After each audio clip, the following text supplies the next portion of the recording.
सो आइए derivative word पे आते हैं। इस डेरिवेटिव वर्ड का क्या मतलब है ना? So what is meaning of this word derivative? अभी लास्ट क्लास में हमने डिस्कस किया लिमिट्स क्या है, कुछ क्वेश्चन भी सॉल्व किए, आज आके सॉल्व किया कुछ क्वेश्चंस। और अब देखते हैं डेरिवेटिव्स का क्या मतलब है, क्योंकि आप बाद में पढ़ेंगे कि जो mgf है उसका डेरिवेटिव एट t बराबर 0 एक्सपेक्टेशन देता है ना? तो वहां पर डेरिवेटिव की जरूरत पड़ेगी हमें। सो जो डेफिनेशन एक्चुअल है, मैं अगर इसे समझाऊं आपको सीधा सीधा आगे बढ़ता हूं, देखो ना। तो ये डेफिनेशन है डेरिवेटिव का। क्या डेफिनेशन है कि suppose f is a real valued function, इसका रेंज रियल नंबर है, और सो f is a real valued function and, है ना, ये बोल रहा है f is a real valued function and a is a point in its domain. a कोई स्मॉल a कोई नंबर है उसका डोमेन में, डोमेन ऑफ डेफिनेशन जिसमें डिफाइन हो, डेफिनेशन में लिखा होता है कि जिस पॉइंट पे फंक्शन डिफाइन हो, इसलिए डोमेन ऑफ डेफिनेशन बोलता है डोमेन की जगह, कि डिफाइन जिस पॉइंट पे है फंक्शन। तो the derivative of f at a is defined by, इसका नोटेशन ये है, इसको लिखेंगे f डैश a, है ना? तो इस टर्म का डेफिनेशन है, नोटेशन है f डैश a और डेफिनेशन ये है। तो अगर a पॉइंट पे आप डेफिनेशन, इसका दूसरा डेफिनेशन भी है, आपने देखे होंगे, दूसरे बुक में मिलेगा, x tends to a fx minus fa upon x minus a, ये लिखना और ये लिखना सेम चीज है। तो जो f डैश a है उसका मीनिंग ये है कि limit h tends to 0 f of a plus h minus fa upon h, दूसरे तरीके से लिखेंगे तो fx minus fa upon x minus a, x tends to a, ये डेफिनेशन है डेरिवेटिव का। तो मैं अगर यहां लिख दूं इसको, so derivative of a function, ठीक है? So derivative of a function, so simple है कि मैं सीधा सीधा लिख देता हूं f डैश a, इसका डेफिनेशन क्या है, limit x tends to a fx minus fa upon x minus a, ठीक है? और अगर ये लिमिट एग्जिस्ट करेगी, देखो यहां पे क्या होता है, किस फंक्शन को हम डिफरेंशिएबल बोलते हैं, तो अगर ये लिमिट एग्जिस्ट करेगी तो फंक्शन डिफरेंशिएबल है, अगर ये लिमिट एग्जिस्ट नहीं करेगी तो फंक्शन डिफरेंशिएबल नहीं है, ठीक? तो सो ऐसा लिखते हैं हम कि a function f is differentiable at x is equal to a if and only if a function is differentiable at x is equal to a if and only if। ये differentiability जो वर्ड है 11th 12th में भी है, JEE में भी था, jam में भी है, गेट में भी है, differentiability। सो अगर कोई फंक्शन है f डिफरेंशिएबल होगा इस पॉइंट पे if and only if limit x tends to a fx minus fa upon x minus a exist. अब ये लिमिट कब एग्जिस्ट करती है, जब left hand limit is equal to right hand limit. तो इसका जब मैं लेफ्ट हैंड लिमिट लिखूंगा तो उसी को हम बोलते हैं लेफ्ट हैंड डेरिवेटिव, जब इसका हम राइट हैंड लिमिट लिखेंगे तो उसी को हम बोलते हैं राइट हैंड डेरिवेटिव, ठीक है? सो एग्जिस्ट, इसका क्या मतलब है, इसका मतलब ये कहना चाह रहा है that is limit x tends to a minus fx minus fa upon x minus a is equal to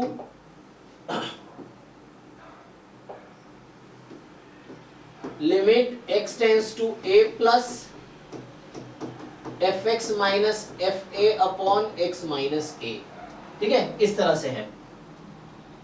so x tends to a minus x tends to a plus, तो दोनों इक्वल रहेगा तो फंक्शन डिफरेंशिएबल है, ठीक है? तो इसी को बोलते हैं हम लोग लेफ्ट हैंड डेरिवेटिव और इसको बोलते हैं राइट हैंड डेरिवेटिव।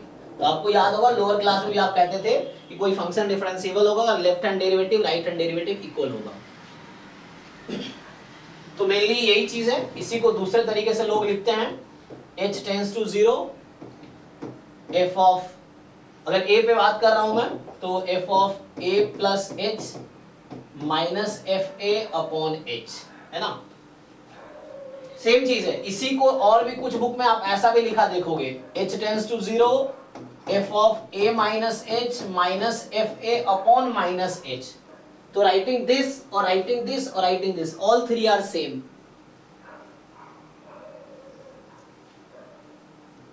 किसी को डाउट है इस डेफिनेशन में? नहीं ना? चलो एक दो क्वेश्चन लिखता हूं मैं, अभी आप बताना।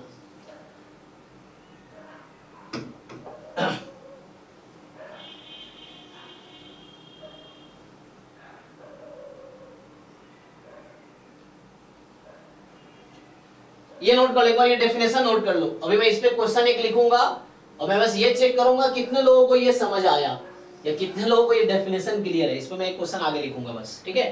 तो you just note this definition कि फंक्शन का डेरिवेटिव किसी पॉइंट पे डिफाइन कैसे होता है, ये डेफिनेशन है।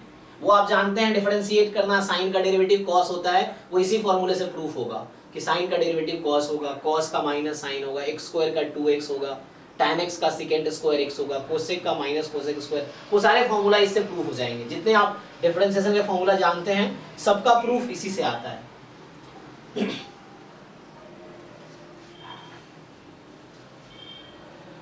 देखो तो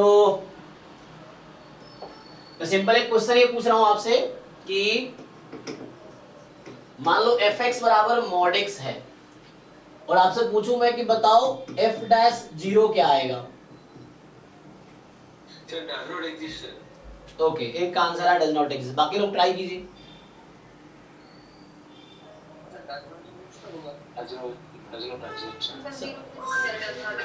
है ना, सब लोग एग्री करते हैं, बहुत बेसिक सा एग्जांपल है।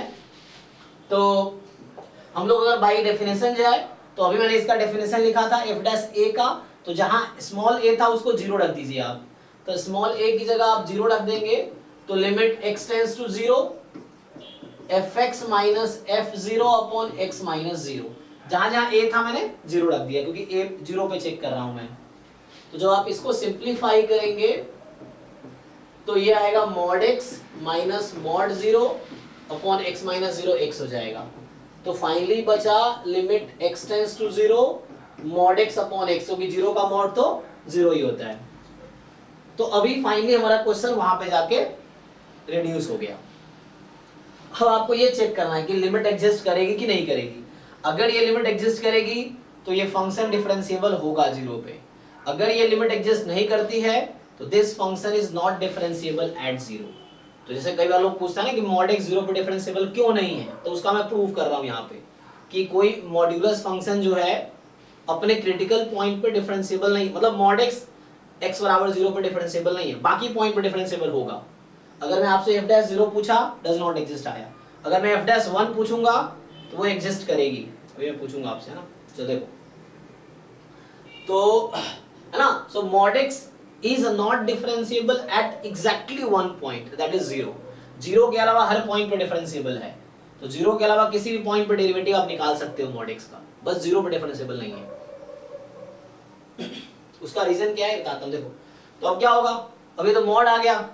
अब मैंने कहा जब भी डिफरेंशिएशन का क्वेश्चन हो, इंटीग्रेशन का क्वेश्चन हो या कोई भी क्वेश्चन हो, इनइक्वालिटी वाला भी, अगर mod आए तो पहले mod को हटाना है।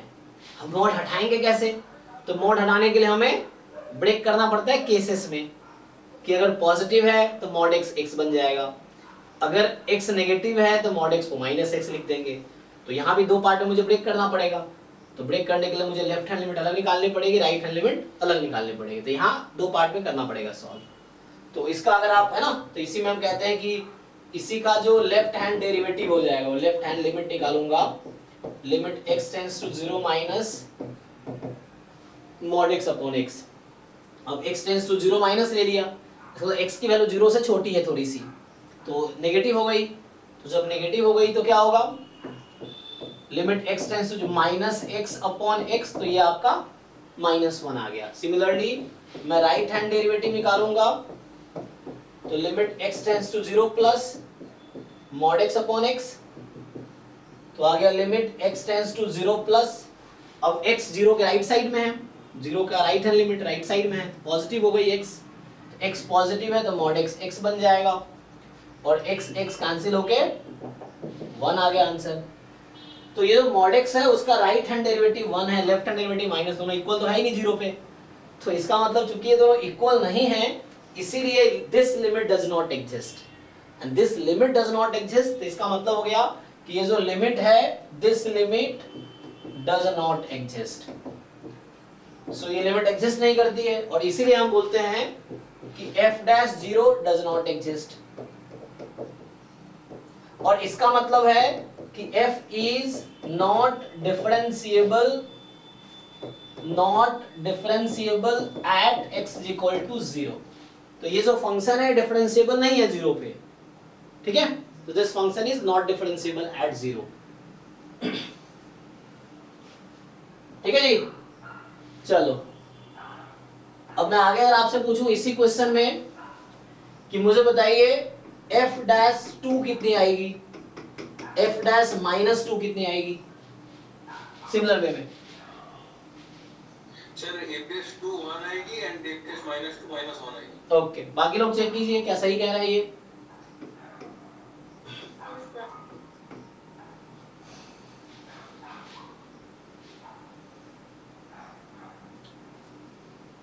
तो बिल्कुल इसी तरीके से प्रूव कर सकते हैं आप, जैसे मैंने जीरो के लिए किया तो जीरो की लिमिट एग्जिस्ट नहीं की, 2 पे लिमिट एग्जिस्ट करेगी, माइनस 2 पे भी लिमिट एग्जिस्ट करेगी, तो only zero is the point where mod x is not differentiable, otherwise it is differentiable at everywhere except zero,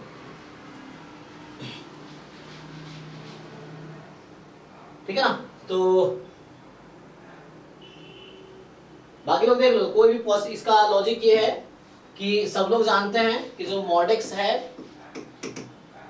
this mod x is x when x is positive, 0 when x is 0 and minus x when x is negative, तो अभी हमने देखा zero पे differentiable होता नहीं है ये, तो जब हम f dash x लिखेंगे तो 1 आएगा अगर x पॉजिटिव है और माइनस आएगा अगर x नेगेटिव है, क्योंकि ये जीरो पे डिफरेंशिएबल नहीं है तो डेरिवेटिव जीरो पे नहीं लिखेंगे, तो f dash x is 1 when x is positive, f dash x is minus 1 when x is negative, zero पे बात नहीं करेंगे हम, है ना। इसको आप ऐसे लिखो, there is no problem.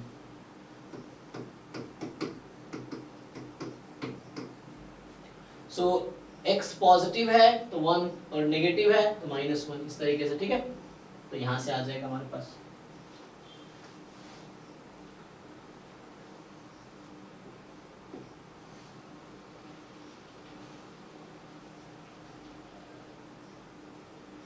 Okay चलो थोड़े आगे बढ़ते हैं। तो अभी तक हम डेफिनेशन देख रहे थे, एग्जांपल जस्ट दिया हमने, आप तो जो भी फॉर्मूला जानते हैं सब प्रूफ हो सकता है इस तरीके से, ठीक है। तो इनफैक्ट f डैश x जो निकालते हैं हम लोग उसका डेफिनेशन ये है, जो f डैश x लिखता हूं तो इसको हम लोग लिखेंगे limit x tends to 0 f of x plus h minus f of x upon h, तो ये f डैश x का मीनिंग हो गया ये, ठीक है।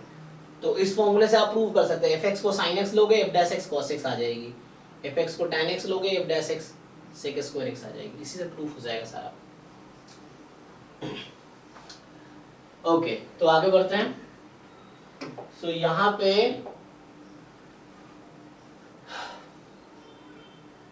चलो, तो ये डेफिनेशन था, this was a definition of derivative at a point x is equal to a, derivative at a point,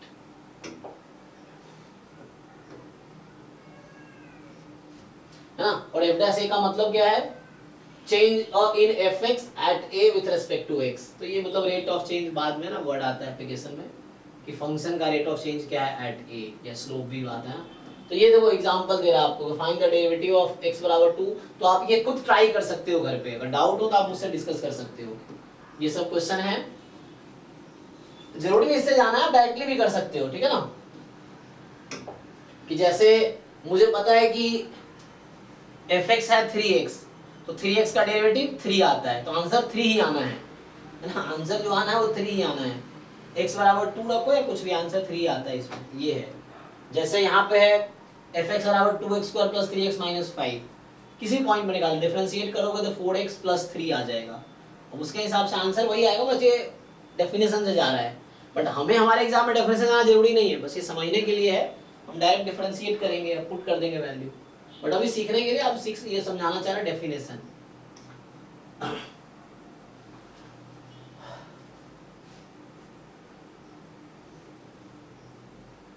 तो ठीक है, find derivative of sin x as 0 है ना।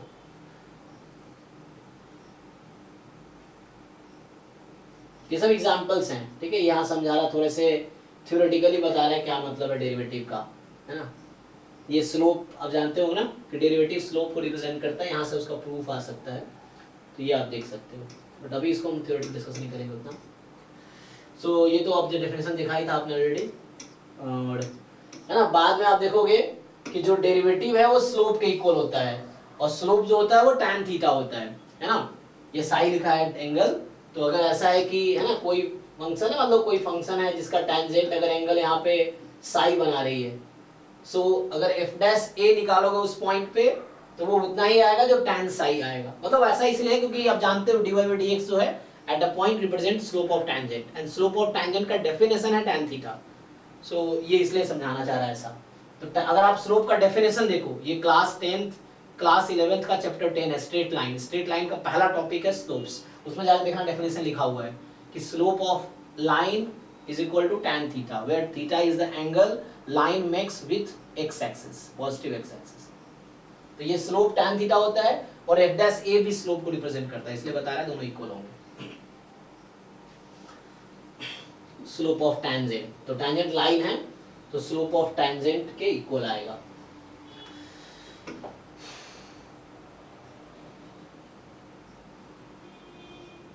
ओके, जो मैं बता रहा था आपको f डैश x, वो यहाँ डिफाइन कर रखा है। f dash x is f of x plus h minus f, ये डेफिनेशन है, this is definition of derivative, है ना। नोटेशंस यू नो ऑलरेडी, अगर y बराबर f x dy by dx लिखो, या ये लिखो सेम बात है, या y डैश लिखो, है ना, या तो f डैश x लिखो, या इसी को y डैश लिख दो, इट विल वर्क, तो सेम चीज है। तो ये सब नोटेशन है इसके। सो दे आर, ये सब 11th की बुक है ना, चैप्टर 30 क्लास 11th एनसीईआरटी। बस बता रहा हूँ क्या क्या है इसमें, तो ये सब आप खुद भी ट्राई कर सकते हो, और कुछ आपको लगे अलग जो आप नहीं जानते हो और आपको समझ भी नहीं आ रहा है तो मुझसे डिस्कस करो। यहाँ बता रहा है algebra of derivative of a function, तो algebra of derivatives, so sum difference product के लिए क्या डेरिवेटिव का रूल है, तो आप जानते हो ना, sum rule, difference rule, product rule, quotient rule, scalar multiplication rule, differentiation के जो रूल्स हैं, है ना। तो ये सम रूल इसका नाम है कि दो फंक्शन का सम है तो डायरेक्टली आप स्प्लिट कर सकते हो डेरिवेटिव को, कोई प्रॉब्लम नहीं है। टू फंक्शन का डिफरेंस है, डायरेक्टली स्प्लिट कर सकते हो, कोई प्रॉब्लम नहीं है, ठीक है। टू फंक्शन का अगर प्रोडक्ट है तो f का derivative g as it is, g का derivative f as it is, है ना। तो आप u v के टर्म में जानते हैं आप लोग, u का derivative v as it is plus v का derivative u as it is, same चीज है। ये है कोसेंट रूल, डिवीजन रूल, है ना। तो यहाँ fx अपॉन gx, fx का derivative gx as it is minus gx का derivative fx as it is upon gx का स्क्वायर, तो ये कोसेंट रूल है। आगे आएगा स्केलर मल्टीप्लिकेशन, इसी को uv के टर्म में लिख रहा है, तो प्रोडक्ट रूल बोलते हैं इसको हम लोग। प्रूफ भी किया जा सकता है, तो प्रूफ में जाएंगे नहीं भी, you can see how it is proved, है ना। ये सब बता रहा है कि प्रूफ x की पावर n का जो डेरिवेटिव होता है वो nx की पावर n माइनस 1 है, अलग अलग तरीके से प्रूफ करके दिखा रहा है तुम्हें।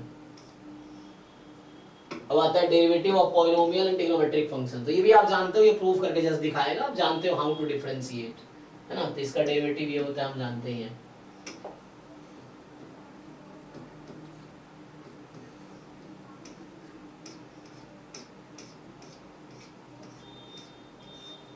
तो ये हो गया ना। यहाँ पे एक नया वर्ड आता है चेन रूल, है ना, इसी में एक वर्ड आता है चेन रूल। चेन रूल क्या कहता है, सो है ना, यहाँ एक वर्ड आएगा chain rule. Chain rule is for differentiating a composition of functions. So मतलब ऐसा है कि मान लो fx कुछ ऐसा है, g(h) ऑफ x, मतलब g of h of x, सो ये कॉम्पोजिशन ऑफ फंक्शन है। अब मुझे f को डिफरेंशिएट करना x के रेस्पेक्ट में, सो f को डिफरेंशिएट करना x के रेस्पेक्ट में, तो यहाँ क्या होगा, पहले g का डेरिवेटिव hx के रेस्पेक्ट में, पहले g का डेरिवेटिव hx के रेस्पेक्ट में, अब hx का डेरिवेटिव x के रेस्पेक्ट में। तो हमें x तक ही जाना होता है क्योंकि यहाँ पे f को डिफरेंशिएट करना था x के रेस्पेक्ट में, पहले g डिफरेंशिएट हुआ hx के रेस्पेक्ट में, फिर h डिफरेंस हुआ x के रेस्पेक्ट में, दैट इज द फॉर्मूला। सो इसका नाम है चेन रूल। अगर यहाँ तीन फंक्शन होगा तो वन बाय वन फंक्शन को हम डिफरेंशिएट करेंगे चेन रूल से।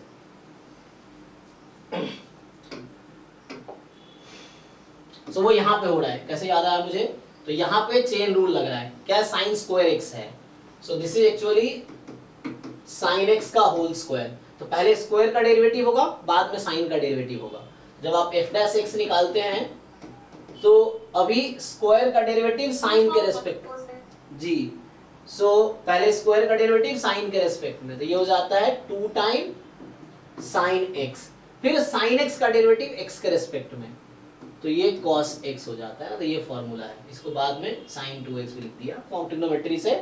तो इसको अब ट्रिग्नोमेट्री फॉर्मूला इसलिए याद होना चाहिए, मान लो यहाँ तक पहुंचे, अब ट्रिग्नोमेट्री फॉर्मूला हमने रिवाइज एक बार किया था, क्यों, इसीलिए कि आपको पता हो कि sin 2x ऑप्शंस में अगर इस तरह sin 2x है तो यू नो कि sin 2x cos 2x tan 2x का फॉर्मूला क्या है, ताकि सो इस पे बेस्ड आपकी एक्सरसाइज है ये 13.2। तो जो ये चैप्टर 13 है क्लास 11th एनसीईआरटी का, उसमें पहली एक्सरसाइज थी लिमिट्स पे बेस्ड, दूसरी एक्सरसाइज है डेरिवेटिव पे बेस्ड। तो बहुत फंडामेंटल, बहुत बेसिक है, क्योंकि बहुत आसान क्वेश्चन यहाँ पे, थोड़े मुश्किल क्वेश्चन होंगे जब जेडब्ल्यू का आप मेंस एडवांस का क्वेश्चन करेंगे तो वहाँ मुश्किल क्वेश्चन मिलेंगे आपको इस पे। और ये सब हमारे part of JAM GATE syllabus भी है, तब बाद में एक बार फिर से डिस्कस करेंगे ये सब चीजें हम। तो ये सब आप ट्राई कर सकते हैं, ये क्वेश्चन जो है कोई ट्राई बिजनेस एग्जांपल एक्सरसाइज होता है फॉर प्रैक्टिस पर्पस, थोड़े डिफिकल्ट क्वेश्चन होते हैं, तो you can solve this questions और आप 1-2 घंटे में पूरा चैप्टर कंप्लीट कर दोगे, कुछ खास नहीं है अभी जो है ना हम लोग जिस लेवल पे हैं उस लेवल पे, तो ये जाके कंप्लीट हो जाता है। ये आपका 13th चैप्टर जो है क्लास 11th एनसीईआरटी, तो ये आपको एक बार ट्राई करके आना है, ठीक है। जो क्लास 11th का एनसीईआरटी 13 चैप्टर एक बार पूरा एग्जांपल एक्सरसाइज सॉल्व करके आओ, कॉन्सेप्ट देख के आओ, कुछ समझना है तो डिस्कस करो। तो अभी 13 हो गया खत्म, इसमें डाउट जो रहेगा वो कल डिस्कस करेंगे, 8 to 10 की क्लास होगी उसमें। अगर ये खत्म हो गया तो कल मैं स्टार्ट करूंगा क्लास 12 का चैप्टर 5, कोई कनेक्टेड है। देखो होता क्या है ना, जो 11th के चैप्टर हैं, जैसे अभी हमने 11th में डिस्कस किया है 1 2 कनेक्टेड था, अब 2 जहां खत्म होता है 11th क्लास में, वहां से 12th का 1 शुरू होता है। क्लास 11th का चैप्टर 3 जहां खत्म होता है ट्रिग्नोमेट्री, वहां से ये शुरू होता है। अब मैं 6 डिस्कस किया था, 6 तो लीनियर इनइक्वालिटी था, इजी था, वो हो गया। अभी 13 डिस्कस किया, 13 जहां खत्म हुआ है ना, वहीं से शुरू होगा यहाँ पे 5वां चैप्टर, क्लास 12th एनसीईआरटी का जो 5वां चैप्टर है कॉन्टिन्यूटी एंड डिफरेंशिएबिलिटी। तो डिफरेंशिएबिलिटी और डेरिवेटिव रिलेट करता है, जो फंक्शन डिफरेंशिएबल है उसका डेरिवेटिव निकाल सकते हो। तो यहाँ तुम्हें बताया था डेरिवेटिव निकालेंगे कैसे, वहाँ ये चेक करेंगे कौन सा फंक्शन डिफरेंशिएबल है कौन सा नहीं है, दोनों रिलेटेड ही है। तो जो फंक्शन डिफरेंशिएबल है उसका डेरिवेटिव निकाल पाओगे इस तरह से। तो ये जहां खत्म होता है ना, अभी हमने ये कंप्लीट किया, तो फिर मैं ये स्टार्ट करूंगा कल 12th एनसीईआरटी का चैप्टर 5, ये कनेक्टेड है, जहां ये खत्म हो वहां शुरू होगा। इस तरह से हम लोग बेसिक कवर कर रहे हैं। So you have to finish this chapter, so जो डाउट्स है वो पूछ सकते हो। सो अभी हम लोग ये वाला अभी बैच जो भी चल रहा है बैच 0 वाला, इसकी क्लास अभी स्टॉप करूंगा, और अभी हमारा 9:30 to 11 डाउट क्लास है, उसमें आप कोई भी डाउट डिस्कस कर सकते हो मेरे साथ। लेकिन वो डाउट जो आप ट्राई करके आए हो, ऐसे ही डाउट क्लास का फायदा नहीं उठाना है कि कुछ भी क्वेश्चन कहीं मिला है ना, फेसबुक इंस्टाग्राम पे मिला कि तुम है तो सॉल्व करके दिखाओ, अब वो तुम मुझसे पूछ रहे हो, वो सब क्वेश्चन मत है ना, वो सब फालतू क्वेश्चन होते हैं। तो उस तरह के क्वेश्चन नहीं करने, जेन्युइन डाउट जो आपके सिलेबस से रिलेटेड है और जो आप ट्राई करे हो आपसे नहीं हुआ है, तो वो डिस्कस करो मेरे साथ, ठीक है। सर एक बार ग्रुप देखिए ना। जी जी जी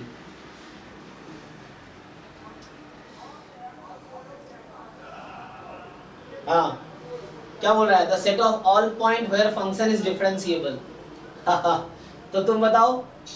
x minus x is less than 0 का तो 0 होगा, और ग्रेटर देन पे 2x होगा। चलो, so x more than equal to 0 पे आप कह रहे हो ये 2x हो जाएगा, x लेस देन 0 होगा तो ये 0 हो जाएगा, ठीक है। बोलो, तो ये फंक्शन 0 पे डिफरेंशिएबल है कि नहीं है, चलो बताओ मुझे, f डैश 0 निकाल के बताओ बाकी लोग क्या आएगी, इसका आंसर बताओ, what is answer of this.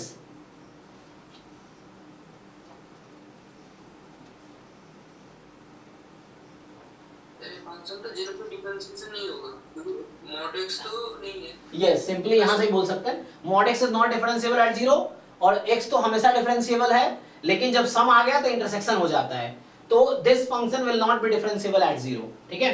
तो इसका आंसर क्या है कि दिस, चेक करो ये लिमिट डज नॉट एग्जिस्ट आएगी, सो ये आपका डज नॉट एग्जिस्ट आएगी। इसका मतलब ये फंक्शन हर पॉइंट पर डिफरेंशिएबल है जीरो को छोड़ के। तो इस क्वेश्चन का आंसर क्या है? All real number except zero. इसी को इंटरवल में लिखोगे तो तुम्हारा ये बन जाता है, ठीक है। So this is the point of differentiability of this function. किन किन पॉइंट पे ये फंक्शन डिफरेंशिएबल है? तो जीरो को छोड़ के हर पॉइंट पे डिफरेंशिएबल है। So this is the answer, ठीक है भाई, सी ऑप्शन होगा इसका। ओके हाँ, और कोई डाउट है किसी का? लिमिट्स या डेरिवेटिव से रिलेटेड जो हमने अभी कवर किया, उससे अगर डाउट है तो आप पूछ सकते हो। सर मैंने वो फर्स्ट क्वेश्चन को सॉल्व किया था, तो भेजो ग्रुप में। हाँ भेजिए भेजिए।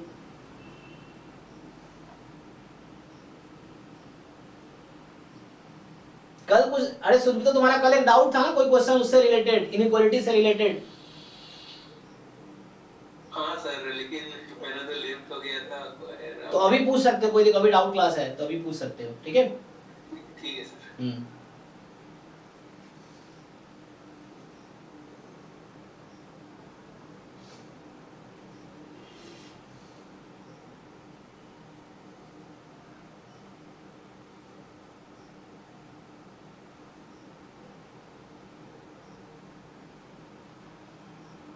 हाँ ठीक है, 0 से 1 के बीच है, यस।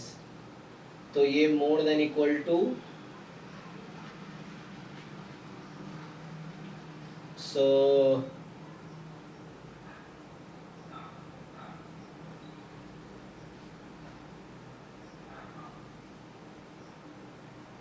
कैसे क्या किया आपने?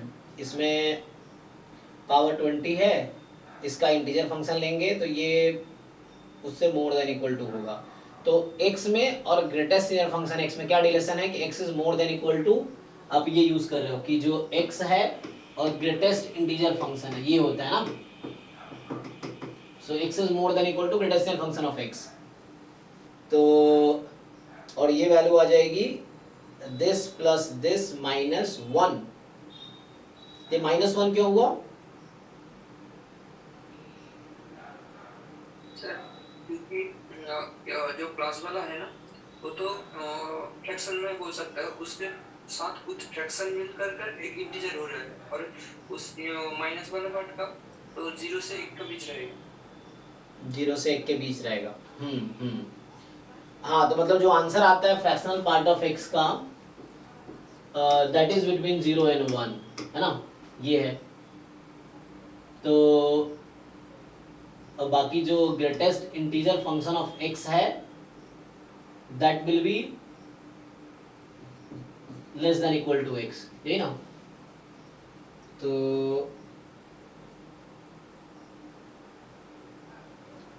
That will be less than equal to x। हाँ तो ठीक है, इसे सोच सकते हैं, तो ये भी आई थिंक ओके है। बट आंसर की में क्या दे रखा है जी प्राची? इसका आंसर की क्या है? ऑफिशियल आंसर की में है वो जो ग्रेटेस्ट फंक्शन था, उनका डाउट था ना ये प्राची का,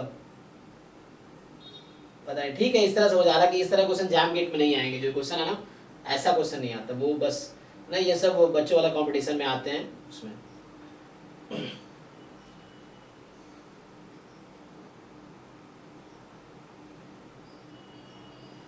9 माइनस 80 की पावर 20 जो होगी approx, it will be approx, है ना, कोई एक पॉजिटिव नंबर होगा, और -1 कर दोगे तो उसमें ना ये हो जाएगा, मैं भी करेक्ट हूँ, ठीक है। ठीक है, तो अभी डाउट क्लास अभी स्टार्ट करेंगे, तो जिनके डाउट्स हम लोग डिस्कस कर सकते हैं, बाकी लोग जा सकते हैं।